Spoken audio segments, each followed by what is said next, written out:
이 새벽 하나님의 은혜가 시간 우리 모두 가운데 함께 하시기를 주님의 이름으로 축원합니다. 오늘 우리가 보고 있는 이 본문의 말씀인 욥기 28장은 욥이 세 친구들과의 그런 대화 속에서 결론을 지으며 하는 말의 한 부분입니다.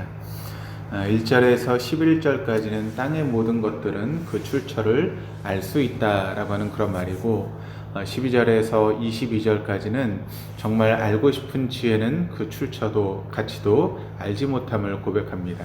그리고 23절에서 마지막 절까지는 지금까지의 묵상과 고민 속에서 내린 결론이 지혜가 하나님으로부터 말미암는다라고 하는 그런 고백을 욥이 내리고 있습니다. 그러면서 내리는 깨달음이 바로 결론이 28절의 말씀을 통해 기록되고 있는데 이렇게 이야기합니다. 또 사람에게 말씀하셨도다. 보라, 주를 경외함이 지혜요 악을 떠남이 명철이니라. 그러니까 하나님의 역사는 우리가 이해할 수 없고 자신에게 왜 이런 고난이 찾아왔는지를 설명할 수 없으나 하나님과의 긴밀한 관계 속에서 자신을 발견하려고 애를 쓰다 보니 그저 주어진 삶 속에서 최선을 다하여서 자신에게 주어진 여러 가지 상황 가운데 그 모든 것을 견디는 것이 지혜요 또 명철이라고 하는 것을 욥이 고백하고 있습니다. 친구들은 욥에게 너의 죄를 고백하고 회개하는 것이 지혜라고 이야기를 합니다. 그러나 욥은 이해할 수 없고 해석할 수 없어도 내가 처한 환경이 어떠하든지 그 안에서 온전히 하나님을 경외하고 믿고 신뢰하는 그것이 바로 지혜다라고 이야기를 하고 있습니다. 그러니까 욥의 친구들이나 또 욥이 사실 따지고 보면 동일한 결론이지만 그 결론까지 이끌어내는 신앙의 그런 과정은 너무나 다르다라고 하는 것을 볼 수 있습니다. 욥의 이 말은 어쩌면 욥기서 전체가 이 글을 읽고 있는 우리에게 하는 그런 질문이기도 합니다. 과연 나는 이해관계를 떠나서 또 하나님을 온전히 신뢰하고 경외할 수 있는가라고 하는 그런 질문을 지금 욥기서가 우리에게 던지고 있는 것입니다. 이 질문 앞에 저는 그리고 여러분들은 어떤 대답을 하시겠습니까? 사역을 하다 보면 영원하신 하나님 앞에 드리는 기도가 마치 주문을 외우는 것처럼 되어주시는 그런 분들이 계십니다. 여러분, 주문이라고 하는 것이 무엇입니까? 주문이라고 하는 것은 그 주문만 외우면 누가 그 해답을 주는지 또 응답을 주는지 또 그것을 왜 들었는지 모르지만 일단 주문만 외우기만 하면 초월적인 힘이 주어지는 것이 바로 주문이라는 것이죠. 주문 들어줄 때까지 들리지 않으면 큰 소리로 외칠 수 있습니다. 주문을 들어주는 자와 주문을 하는 자 사이에는 어떤 인격적인 교류도 없는 것이 바로 주문이라는 것이죠. 그러나 기도는 다릅니다. 기도라고 하는 것은 기도 속에서 하나님이 들어주실 때까지 밤새도록 기도한다라고 하는 것은 있을 수 없습니다. 기도는 내 요구와 하나님 응답이 다를 때에도 걸어갈 수 있는 자가 하는 것이 바로 기도라는 것이죠.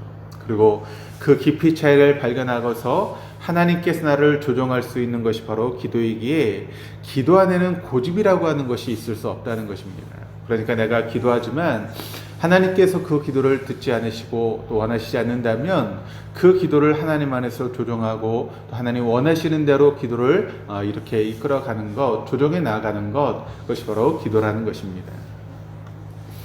욥기는 하나님의 통치 아래 나를 맡길 것인가를 묻고 있습니다. 하나님의 높으심을 우리가 인정했다면 하나님께서 나에게 주시는 길이 비록 사망의 음침한 골짜기를 할지라도 주께서 지팡이와 막대기로 나를 안위하시고 또 보호하시며 함께 하신 것을 믿으며 나아가는 것, 그것이 바로 여호와를 경외하며 진정한 지혜라는 것이지요. 지금도 한치의 오차가 없이 이 땅의 모든 것을 주관하시는 분이 바로 하나님이심을 믿는다면 어떤 상황 속에서든 모든 것이 합력하여 선을 이뤄가실 것을 우리가 믿으며 나를 내어 맡기는 것이 믿음이요 신앙이다 라고 하는 것을 우리가 잊지 말아야 됩니다. 우리 주님께서 여러분 그렇게 사시지 않으셨습니까? 주님의 삶 속에서 자신의 뜻이 아닌 하나님의 뜻을 구체하며 살아갔던 것이 바로 주님의 뜻이었다는 것이죠. 그래서 나의 원대로 마옵시고 아버지의 뜻대로 되기를 원합니다 라고 그렇게 땀방울이 변해 핏방울이 될 정도로 자신의 뜻을 꺾고 하나님의 뜻에 순종하고 또 복종하는 삶을 사셨던 분이 바로 우리 주님이셨다는 것입니다. 그래서 요한 사도는 요한복음 1장 18절에서 우리에게 이렇게 증거합니다. 본래 하나님을 본 사람이 없으되 아버지 품속에 있는 독생하신 하나님이 나타내셨느니라. 우리도 주님처럼 삶 속에서 하나님의 현현을 구체화해야 될 그런 필요가 있지 않겠습니까? 우리 주님께서 가신 길이 고난의 길이었다 할지라도 결국은 부활로 이어졌음을 우리가 믿고 나도 역시 그렇게 살아갈 때 하나님의 참되시고 거룩하신 뜻은 구체화되어 이 땅에서 실현해 나가게 되는 것입니다. 예수를 믿는다는 것은 삶 속에서 우리가 예수님처럼 하나님의 뜻에 순종하며 그 길을 걸어 나갈 때 바로 이런 삶에서 놀라운 그런 은혜를 또 놀라운 하나님의 손길을 확인해 나가는 것, 그것이 바로 진정한 믿음이고 신앙이라고 하는 것을 우리가 깨닫게 되는 것이죠. 오늘 나에게 주어진 상황이 욕과 같이 힘들고 어려운 상황이라 할지라도 그런 모든 상황을 합력하여 선을 이뤄 가시는 하나님의 뜻을 우리가 온전히 신뢰하고 그 신뢰하는 그런 신앙 가운데 내게 주어진 길을, 믿음의 길을 우리가 묵묵히 걸어가는 것, 그것이 바로 우리가 걸어가야 될 신앙의 길인 줄 믿습니다.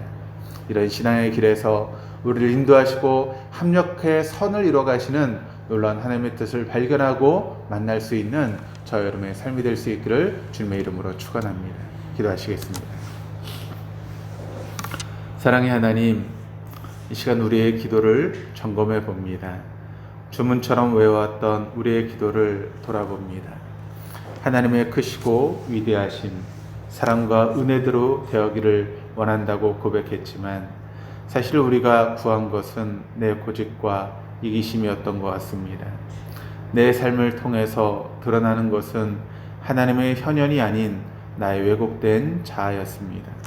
그러나 이 시간 하나님의 통치와 섭리를 신뢰합니다. 우리 하나님의 의로우심, 놀라우심, 자비하심과 전능하심을 알고 순종하며 따르고 맡기겠습니다. 하나님의 뜻대로 보잘것없는 삶이 복된 인생이 되게 하시고 오직 하나님의 영광을 드러내는 인생이 되게 하여 주시옵소서. 감사드리며 예수 그리스도 이름으로 기도드립니다. 아멘.